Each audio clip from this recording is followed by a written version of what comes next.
It's Mo. It is October 12th and I have not wrapped up a single book that I've read this month so far, but I've read quite a few books, which means it's time to do another vlog style monthly reading wrap up. These are videos that I do every month and I do vlog style clips of the books that I've read as soon after I've read them as I can figure out. Obviously this month I haven't figured it out very well, and I try to talk for about 5 minutes about each book and tell you something about the book, something about the plot, whether I liked it, some of the themes, whether I think you should pick it up too, etc., etc. The first book that I finished in October so far was The House Across the Lake by Riley Sager. I've read 2 other Riley Sager books. I started with his first book, which was Final Girls, and then earlier this year I read one of his other books. What book is that? I don't know, I have to look it up. Home Before Dark. I picked up The House Across the Lake at a little free library, and I also have one more of his books. I have Survive the Night, which I also found in a little free library. I picked this one up because it did sound really interesting to me, but this was going to be kind of my last chance Riley Sager book. I liked Final Girls okay. I thought it was like a fine, silly, fun thriller. And then my most anticipated book of his was Home Before Dark, and I really didn't like that one. I thought the pacing was really weird. I thought the conclusion was not great. I didn't think there were very many thrilling or scary moments, and I was kind of like, okay, this might be it for me and Riley Sager, but I will pick up this one because I was interested in it. This is one of his more divisive ones, I think. Mostly everybody hates Final Girls. Mostly everybody loves Lock Every Door, but this one has people divided. The House Across the Lake follows Casey Fletcher, who is a actress. Her mother was a super famous actress and she never thought she was going to get into acting, but she ended up getting to acting.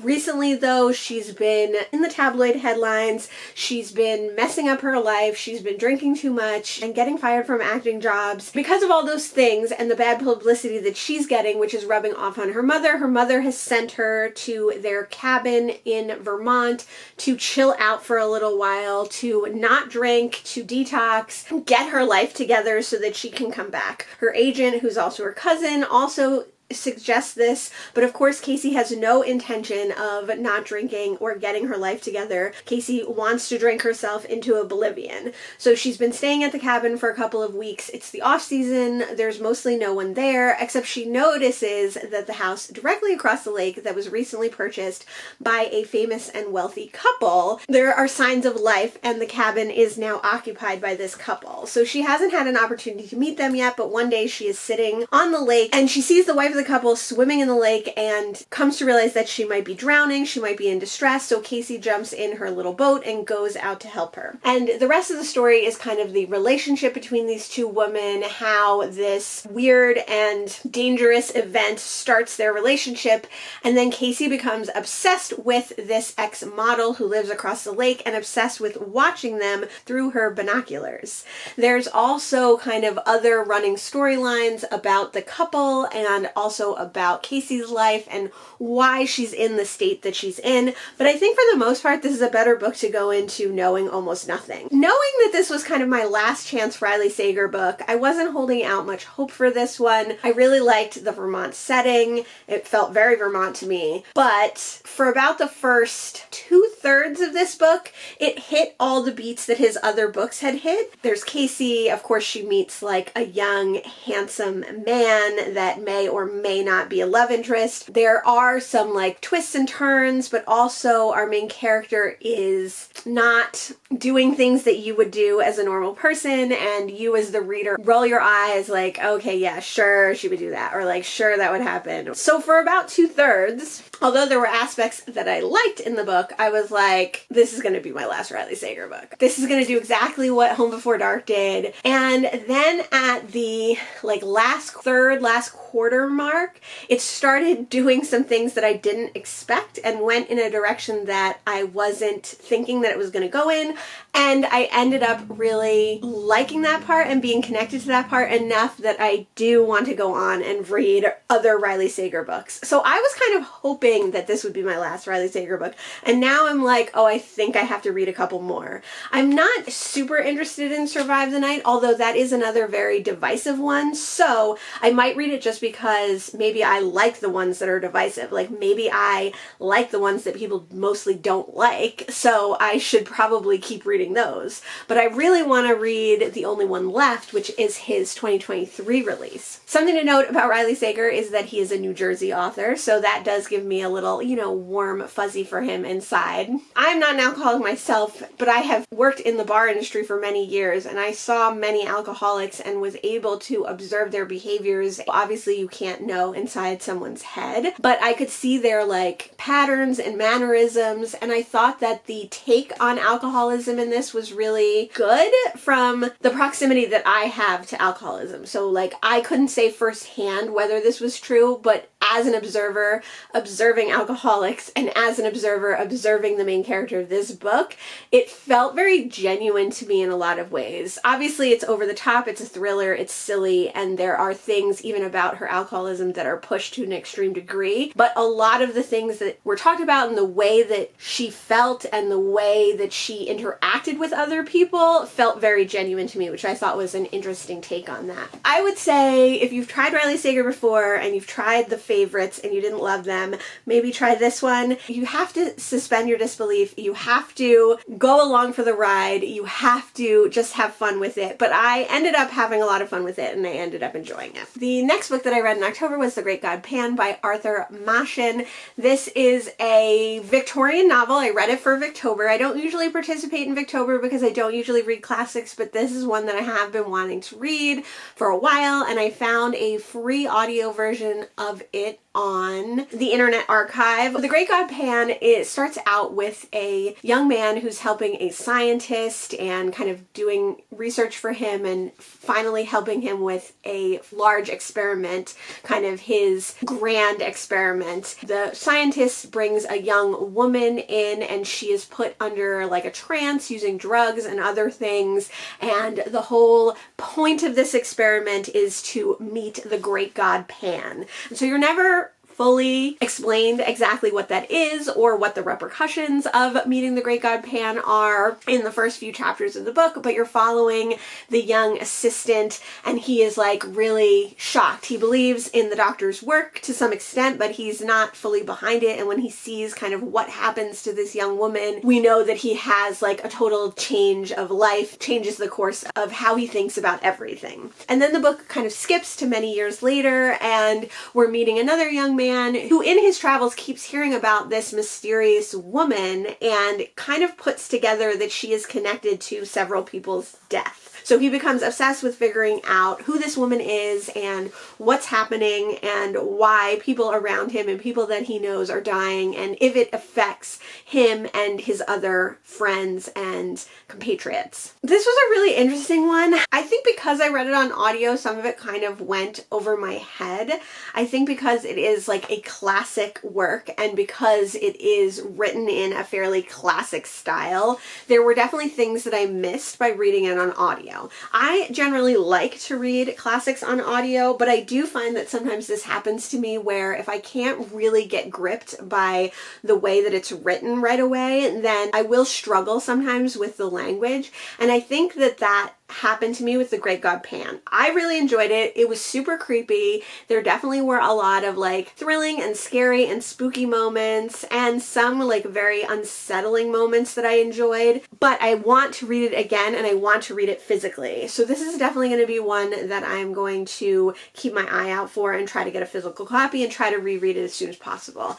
It was very short. I think it was only like a 4-hour audiobook, but it did take me a little while to read because there were a couple of times that I had to go back and re-listen to a passage to figure out what was going on. It was hard to keep straight what the timelines were because there were 2 timelines, but that wasn't initially apparent to me because of the way the chapters were broken up on the audio. I don't think you would have that problem if you were reading it physically. This is a perfect one though, I would say, especially if you're like me and you just dip your toe into Victober and you're not a huge Victorian literature literature person, you're not a huge classics person, I think The Great God Pan, right along with The Island of Dr. Moreau and Dracula, are three great, fairly short books. Dracula is the longest, that are perfect for Victober, perfect for spooky season, perfect for people who don't necessarily love classics. And that was the second book that I read in October. The third book that I read in October was Nairobi Heat by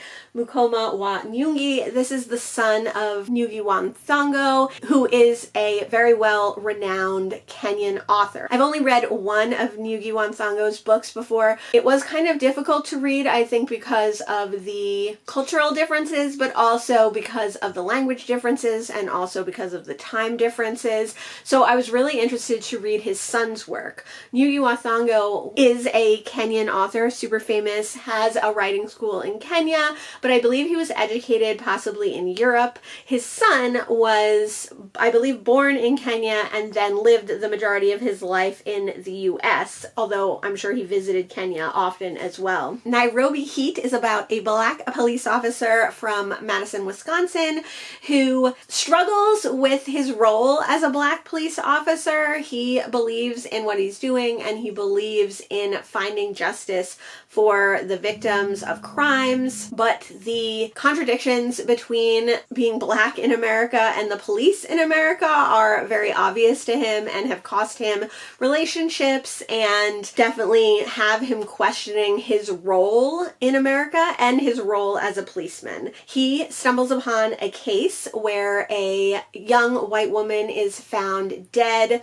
presumably by suicide, on the doorsteps of a black Kenyan philanthropist. Our main character Ishmael quickly deduces that this crime scene is staged and that this girl did not commit suicide. She was obviously murdered, and he has the deep feeling that this black Kenyan philanthropist is at the center of it somehow. Something is going on. When there are no leads in the case, his police chief sends him to Kenya to do more digging. So this book follows Ishmael as he goes to Kenya for the first time, as he goes to Africa for the first time, as he meets various characters, both white and black, involved in the life of this philanthropist, and tries to figure out who this white victim is because she still hasn't been identified. It's definitely a noir style crime novel. There are some thrilling moments, there are some gruesome moments. There is definitely a mystery involved, which I enjoyed, but it also explores deeper topics of what it's like to be a black American, what it means to be a person who in America is seen as an outsider. But then when Ishmael goes to Kenya, where it is predominantly black people, he is also seen as an outsider and he is often seen as like a white man. I don't think that this book really captured the noir style very well. I mean, yes, it had like short sentences, seemingly unemotional characters to some degree, but I don't think it was very like noir-ish in its writing, which is totally fine. I just think that it's marketed as noir and it's like depicted as noir and it's not necessarily like noir. But I really, really enjoyed it. I thought it was really fast-paced and interesting, and there was a lot of just fun crime mystery to go along with, but also there was like a little bit of like a love story, and you get a little bit of a backstory about Ishmael and his life, and you meet characters that you definitely want to know more about, and then there's kind of this big conspiracy that's part of the mystery, which is interesting. There's enough like action and crime action to keep you interested as well. And this book does not shy away from death and killing and rape. It's not overly descriptive, it's not overly graphic in its depiction, but it is graphic. It's not like disturbingly graphic. Like, it's not quite so visceral, but there are graphic moments that are depicted. They're just not gone into in like extreme detail. But if that's something that bothers you, that's definitely something to think about. I bought this at a used book sale earlier this year, and I bought the sequel to it as well, so I'm super excited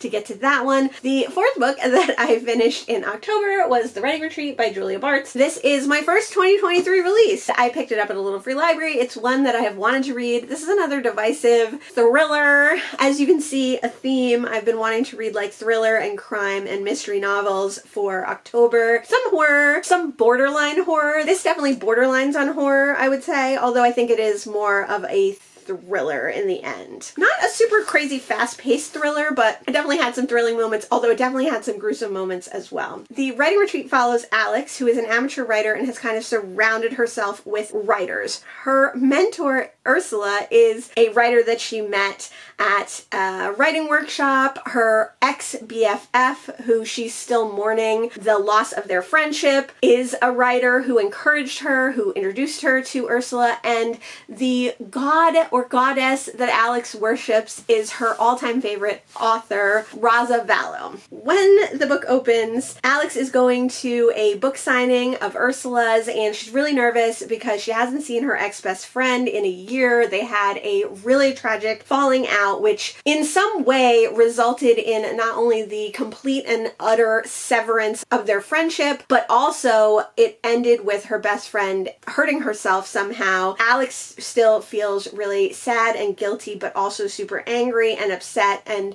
confused as to why the friendship ended. Since this friendship breakup has her so like distraught, she's been making a lot of bad decisions and she hasn't been writing. She knows that her idol Raza is having a writing retreat. She did apply, but she didn't get it. So when Ursula calls her up and tells her that there was a last minute opening for this writing retreat and Ursula submitted one of Alex's stories on her behalf and she got in, Alex is totally shocked. She doesn't know what to do. She's had writer's block for over a year, but she can't miss this opportunity to see Raza in person, to meet Raza and spend time with her. So she ends up going to the writing retreat, even though the catch is that Ursula also submitted her ex-BFF story and she also got in. So Alex puts aside her worries about writer's block, about what Raza will think of her, and of seeing her ex-BFF to go on this writing retreat. This writing retreat is not exactly what Alex pictured, so I think that's all you really need to know about this story as well. This is another one like House Across the Lake that I think the basic premise and the way that it was pitched is enough to go on. This was super fun, silly, weird, unexpected thriller. It felt slow in some aspects, but it did have a lot of really thrilling moments. It had a lot of violence. It had some gore and gruesome moments. It goes in a direction that you probably wouldn't guess, and I really had a super fun time reading it. This is a debut novel, although this author's sister writes lots of novels, and I'm super excited to see what Julia Bartz does next. If you want a super fun, silly thriller, I would definitely pick this one up. The next book that I read in October was Catherine House by Elizabeth Thomas. This is one that I've been wanting to read because Meg with Books likes it, and Books and Lala likes it, and I'm not much of a dark academia person, but this is not a YA dark academia. This is an adult novel, and it follows our main character, Inez, who unexpectedly gets into a very prestigious, secluded 3-year college, Catherine House, which is out in the middle of nowhere in rural Pennsylvania. Inez only applied for the college because one of her teachers said that she should, and it turns out that he went there as well. She gets into Catherine House, and she's happy that she does because she really has nowhere else to go. She has a strained relationship with her mother, and she is running from other things in her past that have been haunting her. So the weird rules of Catherine House kind of work to Inez's advantage. When you get into Catherine House, you're there for 3 years, you get a free ride, but you are cut off, secluded from everyone and everything in the outside world. This is especially weird in the modern day, but our main character Inez is totally happy to be cut off as long as no one can see or contact her. This book follows Inez's journey in her 3 years at Catherine House, and in some ways it's a very like quiet, slow-paced novel just about school life.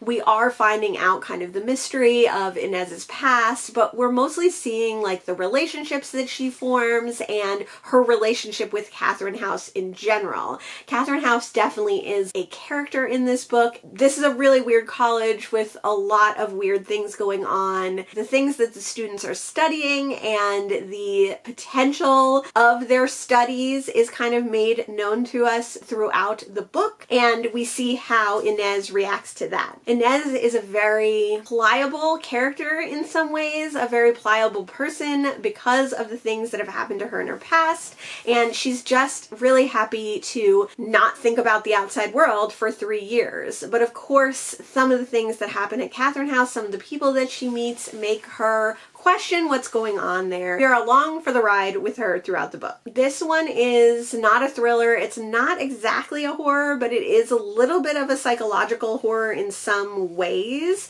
but it's more unsettling than horrific. And although it's not a thriller, it is thrilling in its ramping up of strangeness and the feeling of anxiety that the reader gets, even if Inez is not feeling those things. I really, really like this one. I'm actually having a great reading month looking back at the books that I've read. Maybe it's because I'm reading thrillers and I love thrillers, and mysteries and I love mysteries. You just are always feeling this almost like deadening dread throughout the book, but not the kind of dread that I don't like, because you never feel completely threatened by this book or that the characters are completely threatened by this book. One of the big threats in the book is getting kicked out of Catherine House, which doesn't feel like a very high stakes endeavor, but the psychological toll that Catherine House is taking on everyone feels intense throughout the book. If you've read Catherine House, let me know what you thought of it. It's kind of hard to talk about, so I would love to talk to you in the comments below if you've read this one. So that was the 5th book that I read in October, and when I read some more, I'll let you know. I'm putting my socks on. It is October 21st, and I have read 5 more books in October. The next book that I read in October was The Picture of Dorian Gray by Oscar Wilde. I've never read this book before. I've actually never read any Oscar Wilde before. I read this one for Victober because it is a Victorian book, a Victober book, and because I'd never read any Oscar Wilde. I'm definitely looking to read more queer books for the end of the year, and this is queer-coded, famously queer-coded, because Oscar Wilde was queer but was not able to write queer books at the time that he was alive in the 1800s. So this book follows an artist, Basil, Dorian Gray, and Sir Henry, who is a friend to both these men. Basil, the artist, is talking to Henry, and he's working on his latest painting, which is a portrait of Dorian Gray, and he's explaining to Sir Henry all about Dorian Gray and what a wonderful person he is, and how he has inspired Basil, and how he's just this kind of magical, charismatic young man, innocent and beautiful, just a person who inspires art and music and love. And when Sir Henry meets him, he definitely feels this way. Sir Henry has a lot to say about women, a lot to say about being married, a lot to say about his wife, and he starts spending a lot of time with Dorian Gray. And Dorian Gray loves Sir Henry because Sir Henry is jaded and he's old and he's cynical, and Dorian still is this very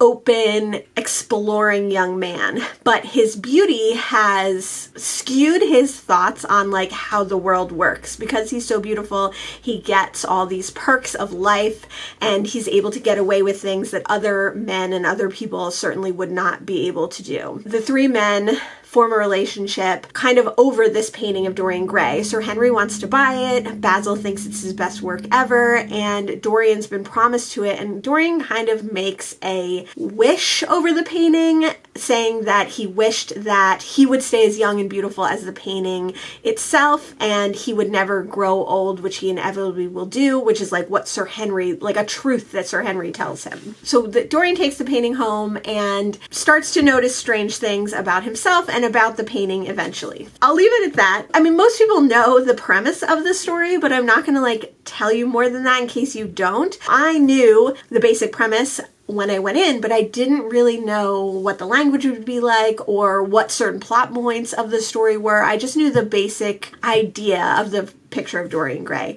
And I was really surprised by some things. One, I was surprised at how flowery and over the top and descriptive this story was. It really meanders a lot and talks a lot about just a lot of different things. It doesn't get to the point. I also think that like the way that time flows in this story is not clearly depicted. And there are reasons for that, surely, but like it didn't help my feeling like this story was a little too like nebulous, like a little too detached.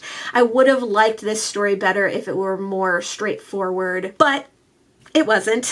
And this being my first Oscar Wilde, it didn't make me like super excited to read more Oscar Wilde. Like I said, there were some amazing things in this book. There were some funny moments. I like laughed out loud at some of the things that Sir Henry said. And there were some shocking moments that I wasn't expecting. So there were a lot of interesting things in this book, but because of that like purple prose, over the top, flowery nature of the story, not just the language, but how the story was told, I didn't like love it. I'm glad to have read it. I'm glad to have read the classic that is so popular that so many people know about through pop culture osmosis. Now I know what it's about. Now I've read it. It wasn't a new favorite. The next book that I read was Falling Bodies by Rebecca Roanhorse. This is a free short story that I got with a subscription. It's basically the only reason that I have the subscription still. I keep wanting to get rid of it, but these short stories are just so good. They're just such a great way to test out new writers and to read from writers that you love. Falling Bodies is about a young man who is from Earth, and this is a far, far future time when Earthlings don't even really live on Earth anymore. They're often created in like pods and tanks because another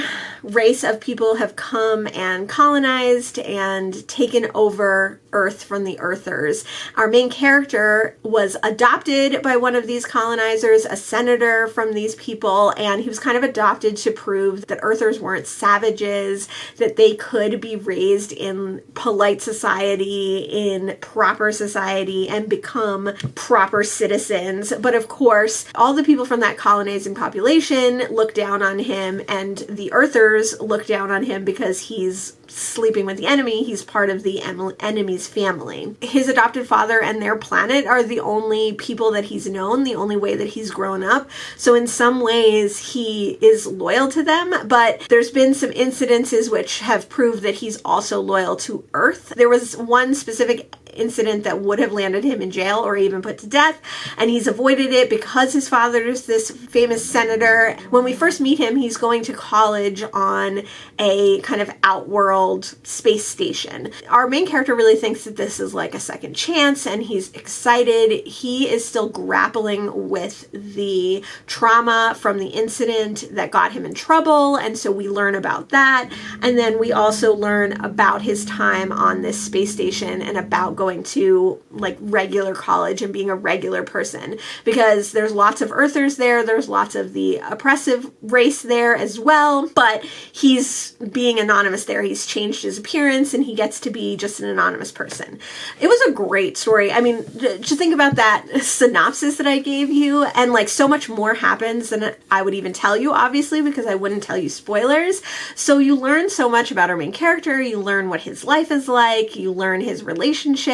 There's a lot of thrilling moments in this, some sad, scary moments in this, and it's just like so much to, to push into like just about an hour-long audiobook. One, it proves what a great storyteller Rebecca Roanhorse is. I've only read one other short story from her that was collected in Vampires Never Grow Old, Tales with a Fresh Bite. I really like this one. When I do my next tier rank of short stories, this is going to be a high one. The next book that I read was A Planned Occasion by Angie Kim. This was another of those short stories. After I finished reading The Picture of Dorian Gray, I was at work and I needed like 2 more hours of an audiobook, but I didn't have an audiobook picked out, so I read both Falling Bodies and A Planned Occasion one afternoon. A Planned Occasion is about an older woman. She is leaving her family home in California and going to a nursing home. When we first meet her in the story, where she's looking around at all the boxes, some to go with her son, some to go with her daughter, and some to go home with her.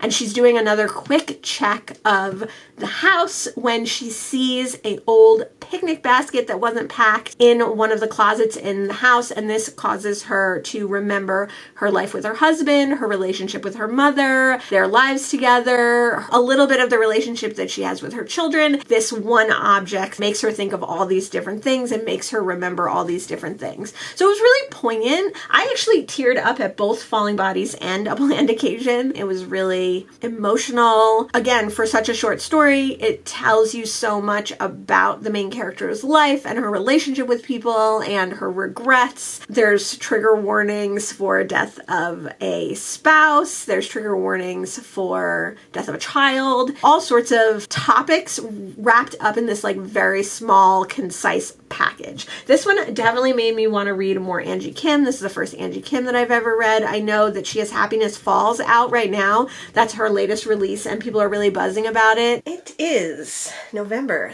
3rd and I have not updated my reading wrap up in almost the whole month of October. I've been very behind. I have been very bad at updating. Now the consequences are catching up with me because I have to tell you about quite a few books that I read at the end of the month and do my wrap up of the wrap up. So let's get into it. The next book that I read in October was The Lakeside Cemetery by our very own Jessica Haas. Jessica Haas is just the book freak on booktube. I love her channel. She does tags and wrap-ups. She does these really fun vlogs that she's been working on, like single book vlogs, which I feel is rare to see single book vlogs a lot of times. This is her self-published first debut novel, and it is a paranormal, cozy mystery thriller. I think she probably wouldn't like it described as a cozy mystery, but I do think this was a cozy mystery with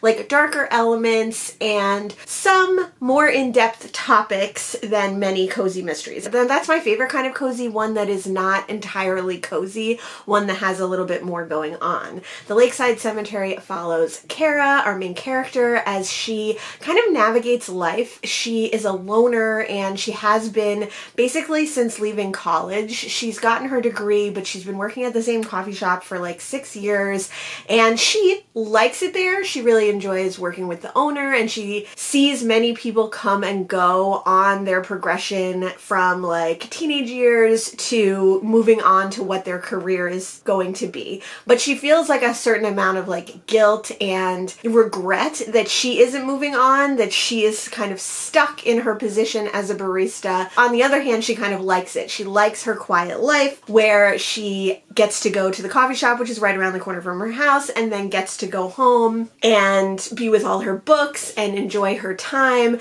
And in between, she walks in the Lakeside Cemetery. Every day she takes a walk in the Lakeside Cemetery, and at the very start of this book, we see her kind of thinking about her past and thinking about friendship and thinking about connections with people. Because she does live quite an isolated life, she is going to attempt to restart her social media, which she has disbanded a long time ago, and she's in the cemetery taking photos when a mysterious person or thing in white catches her eye and she goes to follow it, and when she does, she stumbles across the grave of a father and daughter and notices some things about an angel statue that is near the graves. So the whole book kicks off with her kind of becoming obsessed with this graves and enlisting the help of a person at work, someone that's been working at her coffee shop for a long time but who she doesn't necessarily consider a friend, because so many people at the coffee shop are transitory, so many people are going to move on that she doesn't feel like it's worth it for her to make friends. But because she needs help in this particular obsession, she enlists him, and then it ends up being that her other co-worker joins them as well. And this story follows what happens when Jess discovers the kind of secrets of these particular graves. The adventure ensues from there. This is definitely like paranormal. There are entities risen from the grave, and there's a lot going on with their history and the history of Minnesota where she is, and the history of the cemetery and the lakes. Kara ends up not only entangled in these paranormal entities' afterlives and their adventures and their mission, but also with these people at the coffee shop. So we see Kara struggling between wanting to get to the bottom of the mystery and seeking out the mystery, also kind of making connections that she didn't expect to make with living people. I really enjoyed this book. I think it was a really interesting debut. There was a lot of answered questions in Lakeside Cemetery, but there was a lot of unanswered questions in the Lakeside Cemetery, so I could see us exploring some of those unanswered things more in other books and finding out more about Kara's life and following Kara and her progression in her learning and growing and finding friends and figuring out how to make connections with people. I'm also super interested to see what Jess is writing next. I don't think that her next book is a sequel to the Lakeside Cemetery. Jess writes with a lot of humor and tongue-in-cheekedness and like kind of exposing and pointing a finger at this genre in some ways, which I could see her as a writer growing into even more and becoming a signature of hers. I was really surprised that with a self-published debut, she had such a strong authorial voice, and I look forward to seeing how that voice kind of changes and grows as she writes more books. I think that it was fairly obvious that this didn't have like a dedicated editor like if it had been published through a publishing house, because I do think there were some continuity issues and some slight repetitiveness that I think would have been hammered out. So I would love to see Jess get an editor or refine her own editing process if she doesn't work with one editor. People who would really love her work and be invested in her work, be invested in her stories, and just help her kind of streamline it and make it even more of what she wants. Even like some word usage things that were a little off or jarring that I think like a good editor would help. I've read quite a few self-published works. I've even read some published works that I thought were much sloppier and messier than this and much less focused in their storytelling, whereas I think that this definitely had a very clear intention and an interesting story. It was definitely an interesting take on the paranormal or supernatural aspects that were contained in this book, and I loved the service industry part, of course. I love that Kara, our main character, struggles with both her enjoyment of the service industry and is seeing it as a job that she could do for a long time, but then struggling with the idea that it's not a career, that it's not something that you are supposed to do long term.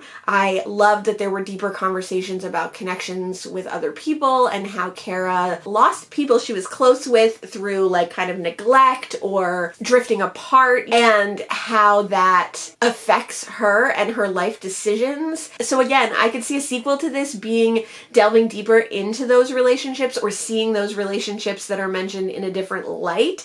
So maybe Kara has to revisit those relationships because of her kind of paranormal detective skills. I think that could be really fun. And I like that there was some discussion and criticism of like social media and how social media works. I think those themes could be expanded. So I thought there was so much in this that was really interesting. And it was just like a fun mystery to follow. There was a lot of fun characters and people that you wanted to know their history, people that you wanted to learn more about, and you did get to throughout the novel, but there were also some people that you didn't get to learn about that much, so I would love to like know more about those people's lives. There were so many strong characters in this that you could see either being companion novels or in sequels and learning more about their circumstances. I'm super excited to finally read it. I thought reading it for Occult Detective October was like the perfect time. I thought about putting it off until December, but I'm glad that I did not. Going in, you definitely have to know that this is a debut novel, a self-published novel, a non-traditionally published novel, so it's not as smooth and hammered out as many novels, but in some ways that did give it like more personality, and I think Jess Haas is going to be an author to watch, so I definitely suggest picking up this early work. The next book that I read is The Fall of the House of Usher by Edgar Allan Poe. This is a very, very short novella or short story about a young man who gets a letter from his childhood childhood friend who he hasn't seen in many years, and he travels to this childhood friend's home where he lives with his sister. So our main character is concerned. This friend seemed quite desperate in his letter, and when he gets there, he finds out that his good friend's sister is ailing and potentially dying, and his friend doesn't seem to think that she has much longer to live. It's an extremely short story, and our main character basically stays with his friend until his sister passes away, and then they bury the sister together. And there's a little bit more horror and a little bit more creeping dread and things like that in this story, but that is the basic premise. And this is a very gothic story, like you would expect from Poe, who was a poet, a very beautifully written story. Now, whereas Dorian Gray was beautifully written, but it was stretched out, it was long, it was overly flowery, I think The Fall of the House of Usher had like the perfect amount of gothic creeping dread and beautiful descriptions, creeping horror, that you really became entangled in the story very quickly. And because it was so short, you didn't really have time to become bored or to let the story fall into the trap of being slow in parts. This was another one, though, that I didn't love this story as much as I had hoped, and I'm really interested to read T. Kingfisher's What Moves the Dead, because I'm interested to see like a reinterpretation of this story and how you might pick this story apart and delve deeper into certain aspects of it. I'm glad that I read it. I'm sure I've read The Raven. I'm sure I've read a couple of other things when I was in school, but I would say that this is the first Poe I've ever read myself as a person. The next book that I read in October was Something in the Water by Catherine Steadman. This is the second Catherine Steadman that I've read, and I think this was her first novel. It is about a couple, one of whom works in film and one of whom works in banking, and they're about to get married. So our main character is the fiance, the wife of this couple, and she is just kind of getting her stride and figuring out her career. Her husband, who is he's not a banker, he's like a investment specialist or whatever, he loses his job right before the wedding. So their whirlwind, swept off their feet romantic period kind of ends right before their wedding, and there's all this tension with their finances and everything. They still end up getting married, they still end up going on their honeymoon, but they end up cutting it short. And they're glad they do, because a few days before they're supposed to leave, they make a shocking discovery as they're traveling solo on a boat. Then this book follows our main character as she and her husband try to deal with this discovery that they've made, as they try to parse out what they can gain from this, what they might lose by this discovery. And they go on this wild romp of figuring out who they really are and how this discovery changes them and changes their relationship. So I think it's good to go into this one blind, but I will say that there is no supernatural element to this book. There's no magical realism aspect to this book, because I do think that sometimes it's marketed like the thing that they discover, and the journey that they go on is more than just a natural journey. It has something to do with the supernatural or has something to do with magical element, and that is not true. I think that that's important, because I think I went into this book thinking that there was going to be a magical realism element or something really shocking, and I don't think this is a shocking book. I think it's just a fun, silly thriller. You get to learn about the relationship of these two people. You get to learn like what length these people are willing to go to with this discovery, and there's a lot of interesting characters and connections that are made. It's a very claustrophobic feeling novel in that sense of like being watched, being followed, doing things that you know are wrong but trying to get away with them, and the idea of, again, the lengths that you'll go to and how hard you might push yourself to like get what you want. Maybe because I read Mr. Nobody earlier this year, which was the first Catherine Steadman I read, but I felt that this one followed very much a similar trajectory. Very different stories, different characters, different motivations, but once I realized there was going to be no magical realism, I figured out where this was going in many ways. And I think one thing that is similar between this and Mr. Nobody is you have a very smart female main character, but they are making very dumb decisions sometimes, and they're being very silly. They're very smart in many ways, and they're trying to do this thing that hasn't been done before, and they're very capable women, but then they're making silly mistakes. Although they're thinking out their entire plan, there's aspects that they just totally are blinded to and totally miss. So I think that that's going to be a common theme in Catherine Steadman's work. I own all her novels, and I see that there's a short story that I could also read, and that would basically be all her work. I think if you like fun, silly, campy, romp thrillers, that this is a good one. I think she does that aspect of feeling closed in, of feeling like you have no choice well, and I think in this book she really does the aspect of missing something well. You are right there along with the main character. She thinks she's holding this all together, and then when something slips through the cracks, it's really upsetting, like a tense and scary moment. But I think it can get a little repetitive, and I think it is showing up in her books a lot. So having read them in close succession, it's not as interesting or exciting as maybe it could be. But if you like a romp of a thriller, grounded in reality, silly, a little wild, but grounded in reality, I would definitely suggest Catherine Steadman in general. The next book that I read in October was The Daughter of Dr. Moreau by Silvia Moreno Garcia. This is the first Silvia Moreno Garcia I read, and I read this for Gothtober and for my end of year TBR. If you want to see all the readathons that I participated in and how the books that I read fit in with some of the prompts, you can catch my Readathon Recap, which is a very short video that I do after my wrap-ups, just talking about how the books that I read fit into various readathons. The Daughter of Dr. Moreau is a retelling, reimagining of The Island of Dr. Moreau, which I've already said is one of my all-time favorite books, but it combines Mexican heritage and Mexican history with the concepts created in The Island of Dr. Moreau. So in this, instead of it being an actual island, it's a peninsula in the Yucatan, and it has a lot to do with the political machinations of colonization and white people, and the treatment of indigenous people and people of color generally, and how the rich haciendos, whether they were Spanish or rich aristocratic Mexicans or Englishmen, kind of dealt with the indigenous populations and the people that were already living in the Yucatan at the time. In this, we get to meet Montgomery, who is in the original as well, when he is first coming aboard with Dr. Moreau's facilities, and he's quite shocked to learn what Dr. Moreau is actually doing out in the wilderness, but he decides, because of things in Montgomery's past, that he is going to take this position and work with Dr. Moreau and his hybrids. This is told from Dr. Moreau's daughter's perspective, Carlotta,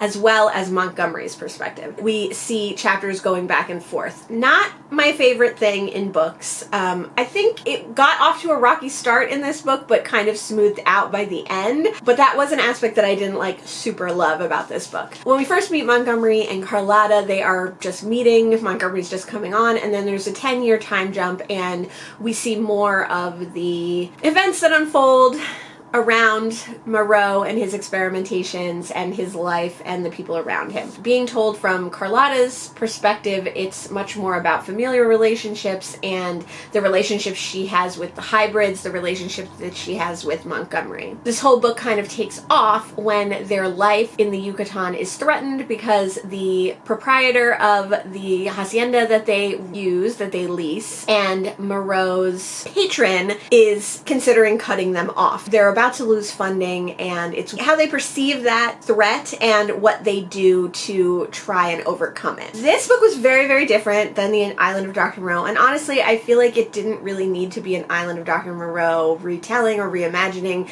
I think you could have taken some of the aspects as inspiration and not followed them as closely, changed a little bit more, like the name of the doctor and the name of Montgomery, and made it a more interesting book. Because I think the problem with a retelling like this, especially for someone who loves the original, you are always comparing it to the original. And one of the things about The Island of Dr. Moreau is that it is super fast, it's super captivating, it's super engaging, so much happens, it's thrilling, it's scary, it's emotional, it has a kind of dread, and this had none of those things. It was very slow, very plodding. It had a lot of repetition because you were following Montgomery's point of view of something and then you were following Carlotta's. They were often overlapping. You were often seeing the same scenes over and over again. I also think that Dr. Moreau, the character, was a little bit wasted in this. And I see some of the correlations that could be made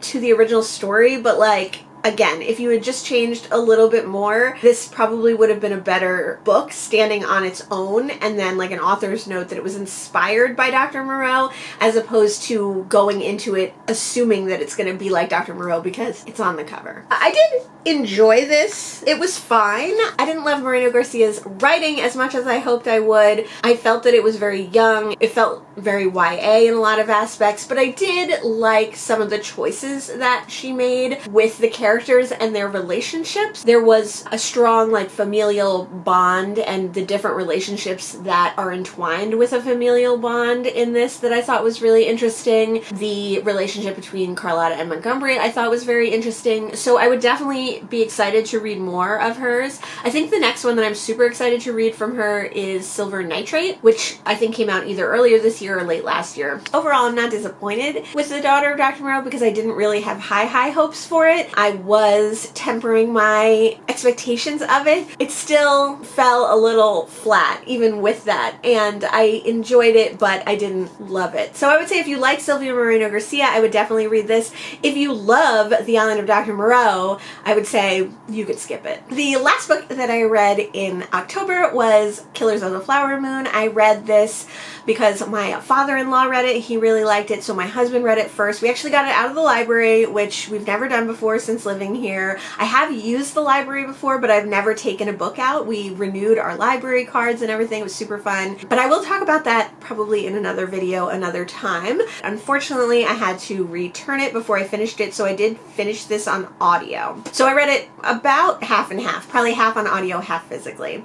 I really liked this. Obviously, a lot of people are reading Killers of the Flower Moon by David Graham because it is becoming a movie by Martin Scorsese with Leonardo DiCaprio and everything. But I did a pretty good job of avoiding what it's about. Obviously, it's a true story and you can look it up, but it is about the murders of the Osage Indians. So the Osage tribe was one that was pushed around a lot. They were given certain amounts of land and then those lands were taken away from them. They were replaced. They were forced into allotments. They had their children taken away from them and put in boarding schools.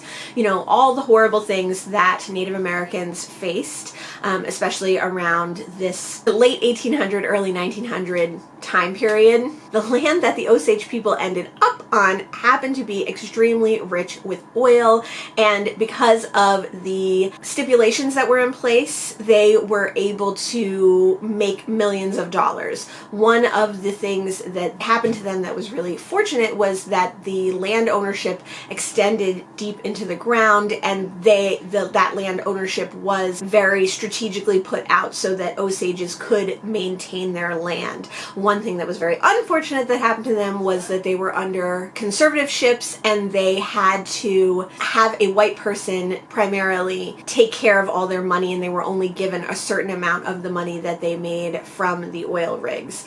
So all those things kind of led up to the Osages being extremely rich, having a lot of money and holding a lot of power in that particular area because they held the land rights to the specific place. They were so rich that they had a very lavish lifestyle, which included servants, and some of the servants that they had were even white. So even at a time when they were considered barely citizens, let alone second-rate citizens, they were buying cars when no one else was and doing things that no one else was. So they were very high profile in that way as well.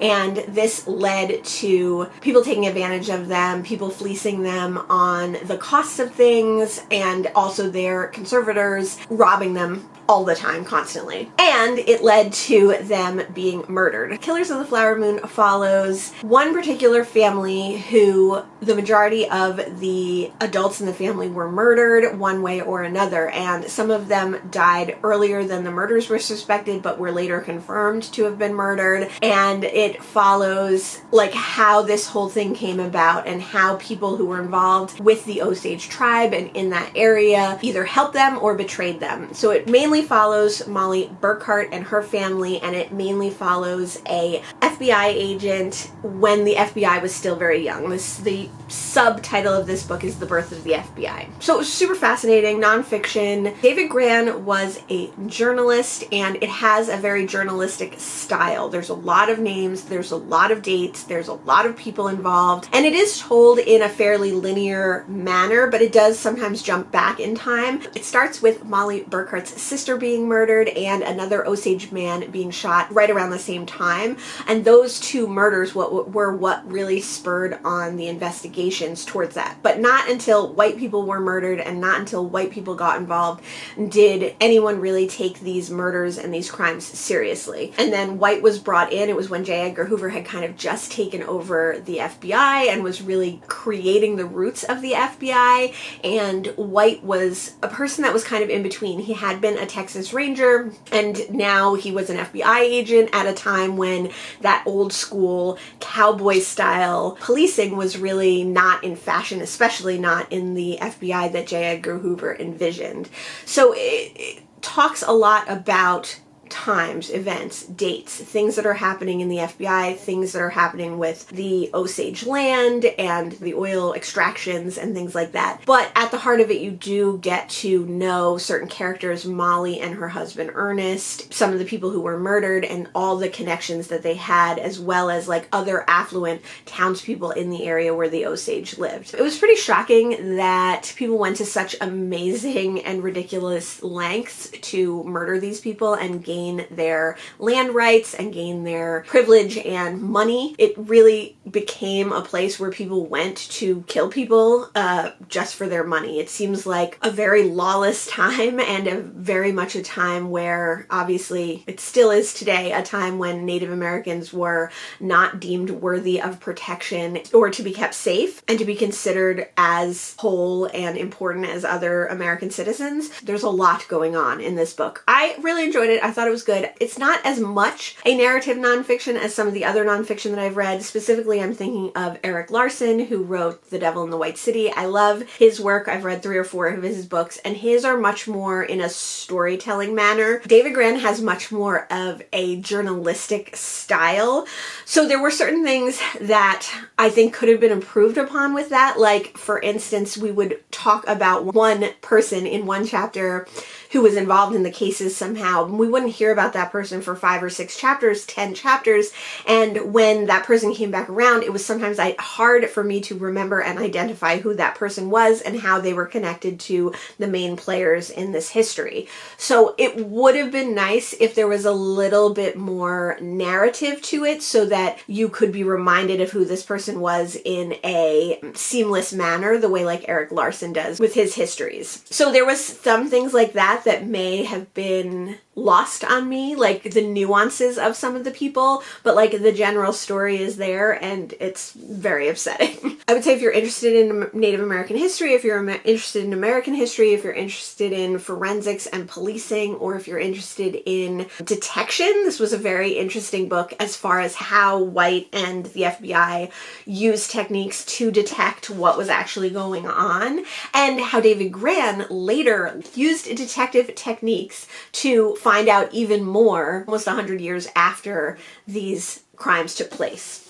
So those were all the books that I read in October. I read a lot of books. I actually only read 6 physical books that I have with me though, which is pretty rare, but I wanted to read a lot of thrillers this month, and I got to, which was very exciting. I got to read a noir series that I want to continue with. I read a book off of my end of year TBR. I read a bunch of gothic work. I got to read Catherine House, which is a book that I've been wanting to read for a long time, even though I don't own it physically.